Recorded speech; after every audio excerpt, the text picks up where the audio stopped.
Assalamualaikum warahmatullahi wabarakatuh. Waalaikumsalam. Kembali saya berhadapan dengan Ibu Zaitun Abdullah. Ibu, apa kabar Ibu? Baik, Sehat? alhamdulillah. Ibu, kemarin kita ada konten kita yang tayang di TikTok, kemudian ada respon dari netizen lah katakannya, yaitu pertanyaan seperti ini, Bu. Nah, pertanyaannya adalah, istri saya meninggal setahun sebelumnya. Ya. Istri saya meninggal setahun sebelumnya, ayahnya meninggal juga, telah meninggal duluan. Kata-kata ini. Saya tidak ada anak. Bagaimana waris saya dan istri? Karena ibu mertua dan ipar meminta bagian waris juga. Terima kasih. Nah, kelihatannya ya ulangi ya. Dia punya istri meninggal. Nggak punya keturunan, tapi ibu mertuanya dan saudara iparnya menuntut bagian waris daripada istrinya. Nah, ini kira-kira bagaimana Bu solusinya menurut hukum Islam? Terima kasih Ibu. Oke, kita ketahui ya Mas Yulianto, apabila seorang meninggal dunia tidak meninggalkan keturunan, di dalam waris Islam itu disebut dengan waris yang kalalah. Kalalah.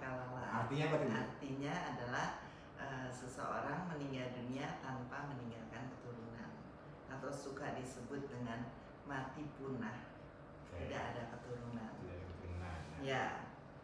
Nah, dalam hal ini, ketika seorang meninggal dunia dalam matinya adalah mati punah atau kalalah, maka yang menjadi ahli waris adalah memang saudaranya, orang tua dan saudara.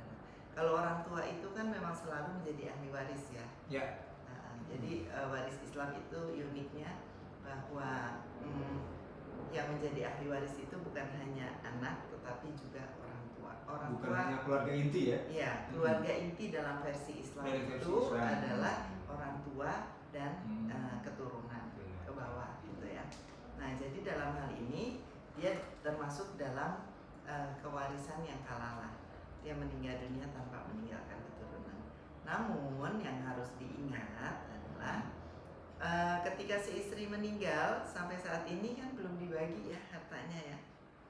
Ya, kemungkinan begitu. Ya, jadi untuk menyelesaikan kewarisan ya dalam kompilasi hukum Islam nih, yang bisa dilihat dalam kompilasi hukum Islam ada ketentuannya adalah bahwa harta bersama itu dibagi dua terlebih dahulu. Sebagai gunung gini ya Bu? Ya, harta gunung gini. Kalau di dalam undang-undang perkawinan itu disebut harta bersama. Harta bersama itu harus dibagi dua dulu. 50% menjadi harta waris, 50% lagi menjadi hak dari pasangannya yang masih hidup. Hidup lama ya? Ya, dalam hal ini, dalam kasusnya si bapak ini adalah haknya si bapak, si suami yang masih hidup adalah 50% saja. Sedangkan 50%-nya adalah menjadi harta waris. Harta waris inilah yang dibagikan kepada ahli waris. Nah, dalam kondisi kalalah, siapa saja yang menjadi ahli waris? Ahli waris pertama adalah suaminya. Ahli waris kedua adalah ibunya, dan ahli waris ketiga adalah saudara-saudaranya.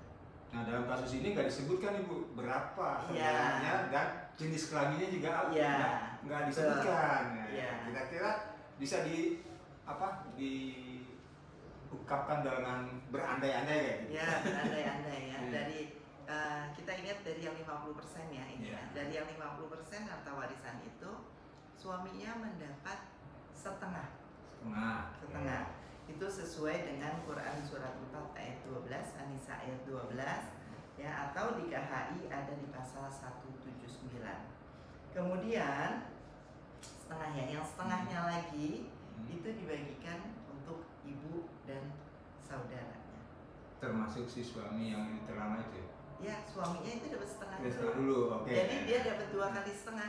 Setengah harta bersamanya, dari harta waris dia mendapat setengah lagi. Ya, sesuai dengan Quran surat 4 ayat 12. Begitu.